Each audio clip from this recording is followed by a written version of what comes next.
Okay, so retirement contributions on forfeited vacation. So today, if you have monthly vacation bid that you were not able to bid in the monthly vacation, or you have vacation that's canceled because you've gone and changed categories or gone to training or something like that, today in June, that is put into your retirement account, but the value of that vacation, but you don't get your retirement contribution placed on top of that. This corrects that.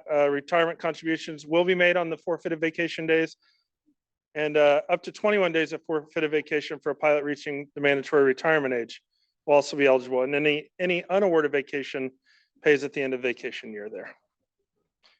Minimum preference time between awards. This is going to be something that's pretty fresh for our pilots because we do annual vacation bidding coming up in January. This allows you to set the minimum time between two vacation awards so that you don't end up with week 1 of February and week 3 of February. If you wanted to say at least, I want at least a few weeks off in between there. So something that's important there, pilots to voice. And it's a preference only, seniority and slot availability still apply there. Ability to move a current vacation day. The current book says once the vacation day is started, you can't redesignate that as something else. The reason for that initially was to avoid pilots harvesting vacation days and moving them back in the past so that they could then pick up and bulk up on pay time. What we saw though was that there were situations where this prevented something that made sense for a pilot if they wanted to do it and if the company would allow it. So for example, a vacation day can be moved from the current day to allow for the pilot to be assigned a trip. It's still going to need to be moved from the current day forward, not current day back. So you can't post designated day as a day of vacation. So the example is the pilot's on a day of vacation in Aruba. The pilot lets the company know they're available to fly an aircraft out of Aruba. There's a few other tentacles to this that have to be done properly, but we're just talking about the vacation day, okay? But that would be allowed, meaning the idea that you could move that vacation day forward. Restrictions on canceling vacation when changing categories. This is something that really speaks to one of the big objectives and thoughts in this contract is that pilots avoid maybe upgrading or changing fleets because they got their desirable week of vacation and they don't want to upend the rest of their family's plans to chase their career goals. So one of the things there was for the company to cancel a pilot's vacation when changing categories, one of these must be met. The LPA in the new category for when the vacation starts has to be at or above 82 hours. So there has to be seemingly a need for that pilot to fly and not be on vacation. That's what that's all about.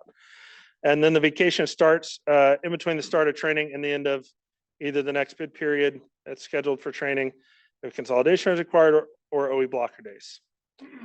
Company must notify the pilot of vacation no later than the time monthly vacation is awarded for the bid period in which the vacation was scheduled for. So they can't award it in that monthly vacation award and then tell you, oh, turns out, if you don't want to award it to the pilot, don't award it to the pilot. If you're going to cancel it, don't award it. Okay, so an example, if the pilot's award a lateral vacancy award effective in February, the pilot has vacation scheduled for June, the pilot's new category has an LPA that is 82.5 hours. The company can cancel that pilot's vacation, but they must be notified prior to the 20th of April. That's to allow the pilot to use that monthly vacation, not to pull the rug out from under them and not allow them to use that contractual entitlement. Today, the company can cancel a vacation that conflicts with upgrade, transition, or requal. And if you're activated, that is different than your own category, they can cancel your vacation as well. So it just provides a few more buffer items in there if it makes sense. Ability to protect vacation when you're changing categories. This is another thing that we work to obtain. When you're changing categories, you can designate a vacation period up to 14 days in length that cannot be canceled. So this is your ability, especially for pilots that are considering upgrade or changing categories, moving up in status, what have you, to say, I want to at least protect one vacation period. So it's up to 14 days. It's not 2 7-day periods that are split by a couple months. It's one period up to 14 days. So if you got that 2-week cruise booked or whatever, you don't have to put your entire crew on hold to make sure that you can make that. The pilot must make that designation prior to 3rd business day following the vacancy award. So you need to let the company know pretty quickly after that. This is a great example of an implementation item. There are going to be some details that as these things are rolled out, that we're going to communicate to the pilots the change and the proper methodology to pursue these newfound benefits, okay? And then a pilot has been awarded their first cap in categories entitled to designate 2 vacation periods up to 14 days in length that cannot be canceled. So that's really speaking to that need, that pilot that's trying to plan ahead. And really, you know, I don't want to go back to the gnashing of teeth on the new hire captains, but really we're talking about, look, ideally, I think we all know who we'd prefer to see in that left seat. Someone who's been seasoned, been here a long time, those things. People have been here a longer time, carry with them more vacation. They're likely more senior in the category that they're currently in. So allows them to have up to 2 vacation periods, 14 days in length, and to carry those to their new home. Okay, company offered ad pay for voluntary vacation cancellation. So the company can solicit volunteers, purely voluntary, and on a category basis, they can offer an hour and 15 minutes of ad pay per day of canceled vacation. They're not buying your vacation day for an hour and 15 on the cheap. For a vacation day, it's worth $4.15.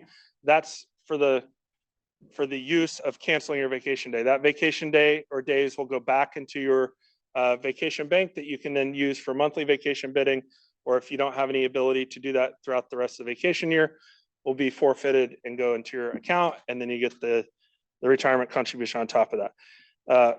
And that's what the next bullet point says. Provision can be used only when there's no pilots on involuntary furlough. That speaks to the fact that when pilots are on involuntary furlough, we don't want to do anything under our contract. Well, let me say it differently. We don't want the contract to force us to do anything that's manpower negative that prevents a pilot from returning to the list that's out on the street.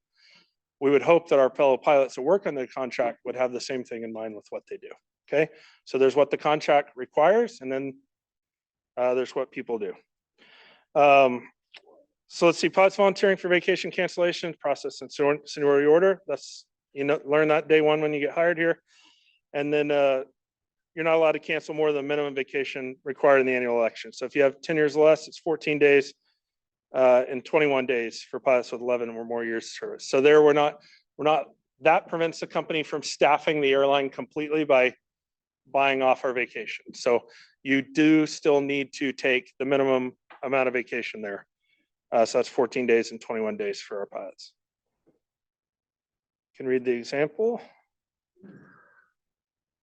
Am I going too fast? Are we good? Awesome. Okay, cleanup. Rate of pay used to calculate the job share upon retirement. That was something that was always troublesome, depending on where the job share evaluator finished their bid period. There were discussions on that if they finished in the training center or if they finished on the line. So this cleans up that practice. And then the cutoff in November for vacation credit days to be included in the maximum calculation, and the vacation slide deadlines there. Those are referenced in the black line if you want to look at that.